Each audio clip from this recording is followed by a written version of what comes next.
abis ini kita bakal ngobrol-ngobrol juga sama teman aku satu lagi. Kita bakal undang Leni.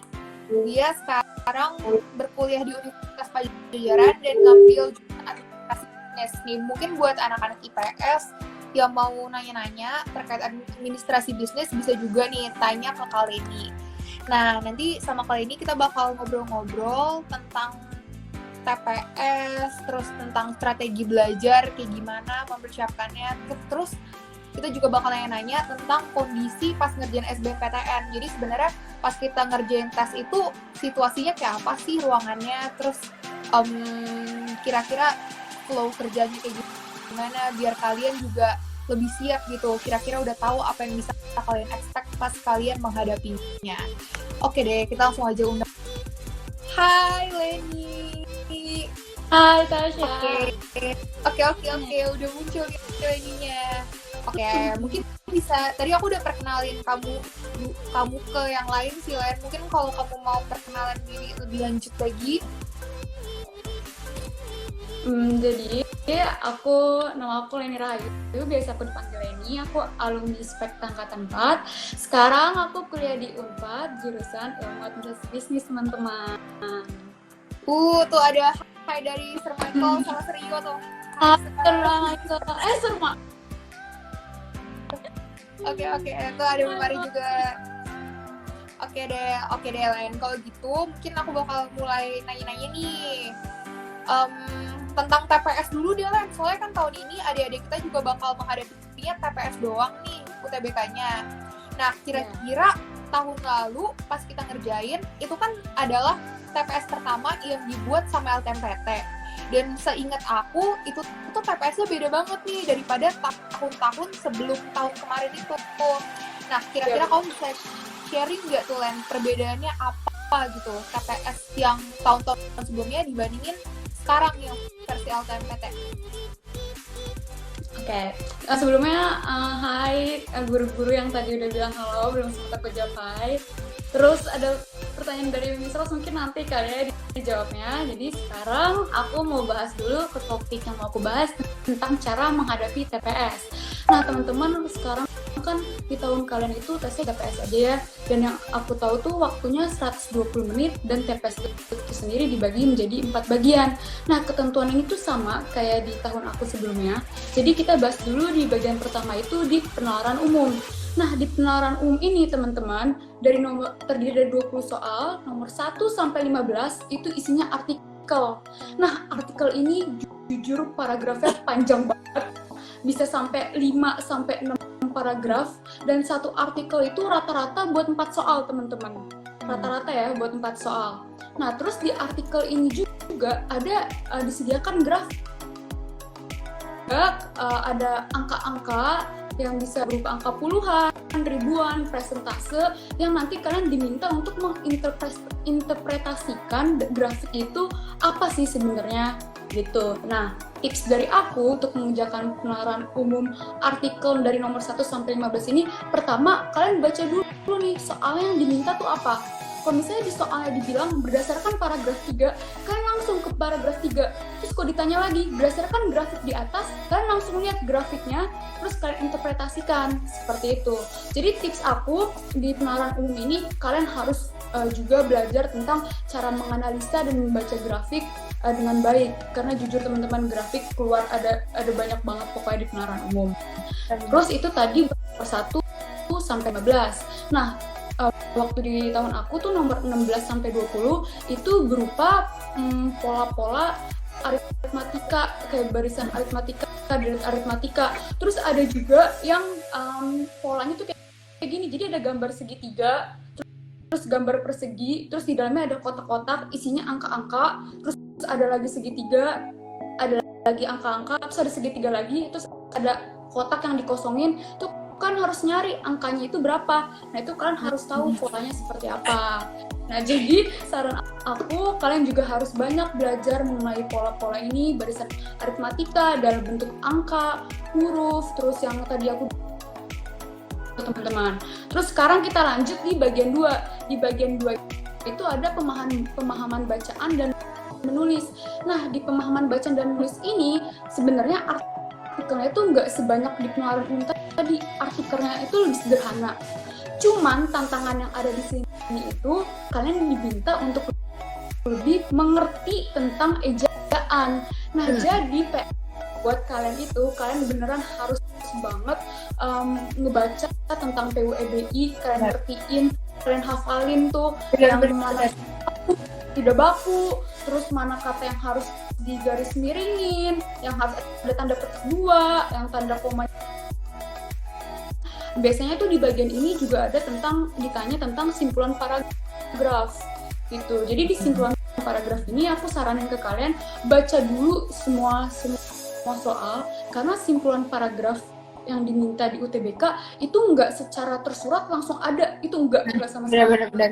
Nah, di UTBK itu beneran kita harus ada kemampuan analisis dari artikel itu sendiri, terus kita kritisi, kita cocokin mana sih jawaban yang paling sesuai, seperti itu.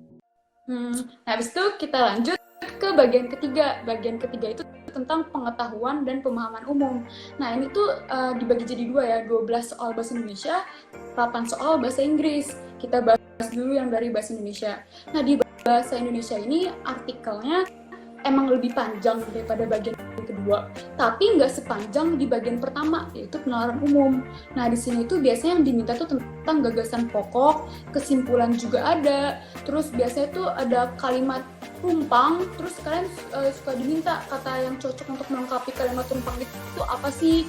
Terus ada juga tentang makna kata, misalnya dari kata memandang. Dari kata memandang itu makna yang sama tuh apa ya dari pilihannya, melihat,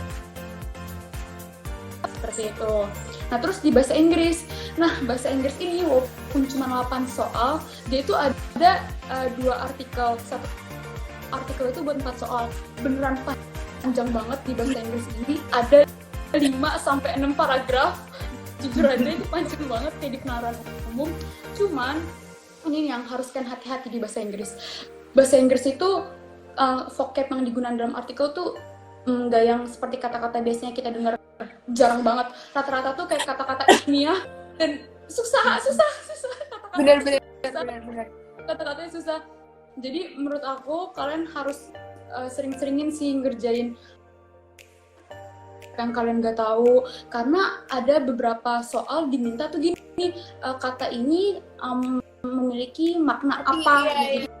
Harus ngerti gitu kata itu tuh apa maksudnya. Terus selain itu juga diminta tentang kesimpulan kayak gitu, sama gagasan pokok juga ada di bahasa Inggris. Setelah kita lanjut ke yang terakhir tuh kuantitatif. Nah, kuantitatif ini aku dengar katanya sekarang tuh kuantitatifnya pakai bahasa Inggris juga loh, Tas. Pakai bahasa Inggris. Menarik sih. Kalian perbanyak latihan soal-soal kuantitatif. Terus sebenarnya di kuantitatif ini kalian cukup pahami konsepnya itu apa, rumus yang wajib dipakai itu apa, dan ketentuan-ketentuannya itu apa. Contohnya gini, kayak garis X dan Y saling berhadapan apabila, nah ketentuan-ketentuan seperti itu harus kalian pahami. Nah, selanjutnya untuk perhitungan di kuantitatif sendiri, itu sebenarnya kalian bisa pakai cara kalian sendiri atas ya. Kayak istilahnya coba-coba, tapi coba-cobanya itu sesuai dengan konsep dan rumus matematika yang udah menjadi ketentuan si materi itu gitu. Benar. Nah, yang aku ingat tuh di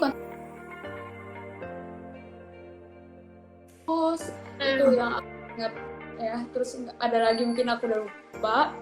Terus yang masalah bahasa Inggris di kuantitatif ini, aku juga pengen bilang ke kalian, tolong kalian coba latihan soal-soal kuantitatif yang ada bahasa Inggrisnya, karena supaya kalian tahu bahasa matematika dalam maksud soal itu apa, kalian ngertiinnya tuh apa. Jadi kan takut salah menginterpretasikan terus jawabannya ada yang sama gitu kan.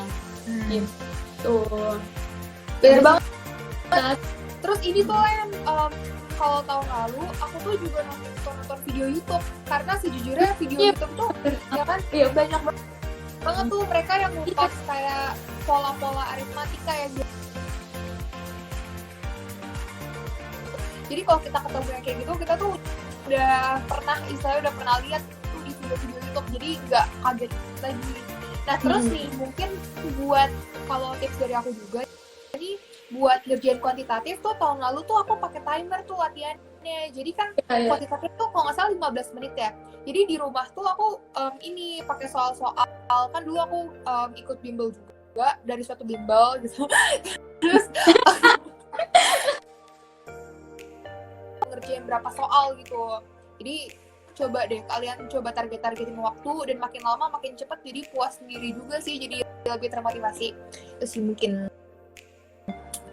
Oh ya Len, kalau gambaran suasana pas lagi SBMPTN itu kan kayak di ruang ngerjain itu gimana tuh? Nah, jadi gambaran suasana asli di UTBK tuh gini. Jadi pertama kalian tuh dibarisin dulu. Habis baris tuh kalian diperiksa dulu kelengkapan administratif kalian. Habis itu kalian duduknya tuh saling berhadapan. Kayak ini satu baris, terus ada lagi baris tapi saling berhadapan gitu. Kayak tempat duduknya tuh kayak gitu. Nah, terus sebelum mulai kalian tuh biasanya dikasih dulu latihan tuh sekitar 5 menit sampai 10 menit supaya kalian tuh nggak kagok gitu loh. Kayak supaya kalian tahu abis penalaran umum tuh si komputer ini langsung otomatis keganti di pemahaman bacaan dan menulis dan selanjutnya, jadi otomatis keganti gitu. Jadi kalian mau nggak mau emang harus menyesuaikan dengan waktu yang ada. Oh ya, terus aku pengen ngasih tips ini sebenarnya hal kalian cek dulu tentang pengaturan kecahayaan. Kira-kira cahaya di komputer ini tuh keterangan apa enggak sih? Karena waktu itu aku kayak gitu. Karena menurut aku sendiri kan bacaan tuh banyak ya di TPS. Kalau cahaya komputernya itu terang banget, itu bikin mata tuh sakit banget, gak bohong, dan bikin jadi nggak konsen. Justru malah bikin kan jadi pusing. Jadi hal setelah itu harus kalian perhatikan. Kalau misalnya menurut kalian ini terlalu terang atau terlalu gelap, kalian bisa minta si pengawasnya buat ngatur setting si cahaya komputer itu sendiri. Nah, habis itu gambaran asli UTBK-nya itu bener-bener kalau dari aku sendiri tegang banget sih, beneran deg-degan banget. Cuman aku sama TPA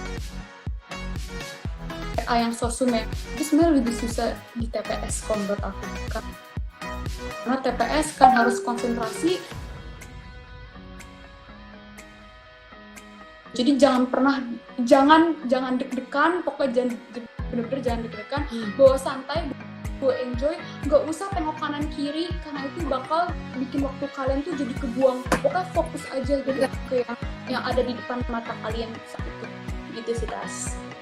Bener banget, pokoknya tuh jangan ngedown kalau kalian melihat mungkin kayak anak lain tuh mungkin udah jauh atau udah santai atau ada udah tidur tuh biarin aja, sumpah demi apapun kayak ini tidur aja, kalian fokus aja dan jangan ngedown. Terus mungkin nih tips satu lagi nih buat hal-hal seputar ruang ujian.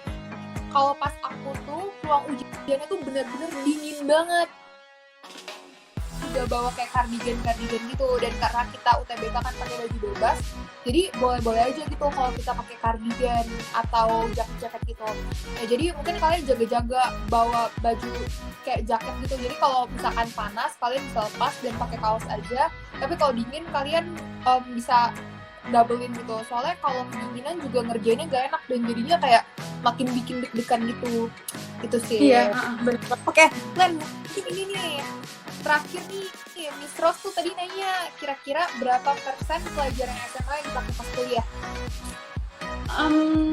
Sebenarnya berapa persennya aku nggak bisa nentuin secara kuantitatif, cuman memang dari pelajaran SMA yang Miss Rose dari bahasa Indonesia, bahasa Inggris sendiri, dari dulu kayak kita bahas, dari bahasa Indonesia kan sebenarnya kayak ujian di penabur tuh udah seringnya kayak nentuin kesimpulan, gagasan pokok, terus tentang ejaan yang tidak benar, itu udah sering. Jadi menurut aku itu udah jadi poin plus anak penabur banget sih buat di UTBK menghadapi bahasa Indonesia. Terus di bahasa Inggris, yang kalian tahu kan bahasa Inggris di sekolah kita tuh soal-soalnya tuh udah bisa dibilang vocabnya juga udah next level ya. Kayak dulu tuh Serdias pernah nih, aku inget banget ngajarin angkatan kita, Tas.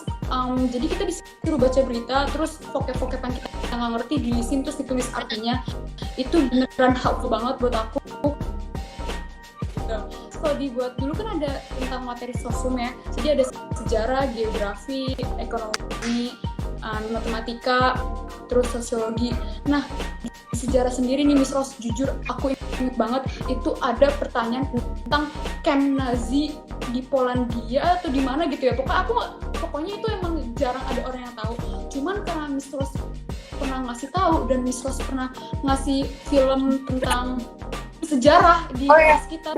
Jadi sama camp-nya itu apa? Cuman sekarang lupa apa soalnya.